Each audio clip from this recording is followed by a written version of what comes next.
ఎందుకండి నాతో అబద్ధం చెప్పారు? నేనేం అబద్ధం ఆడాను? ఇంకా కవర్ చేసుకోకండి.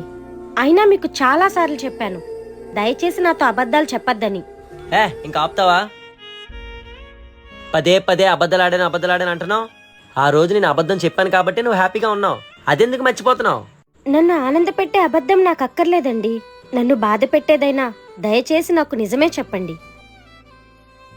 అబద్ధం ఆ క్షణానికి ఆనందాన్నిస్తే, నిజం తెలిసాక బాధనిస్తుంది. మీ మాట మీద నమ్మకం పోయేలా చేస్తుంది. అయినా అబద్ధాలతో రిలేషన్షిప్ మెయింటైన్ చేయాలనుకోవడం గాల్లో దీపం పెట్టడం లాంటిది. ఆ దీపము ఆరిపోతుంది, మన రిలేషన్ కూడా కూలిపోతుంది. ఒక్కసారి ఆలోచించండి.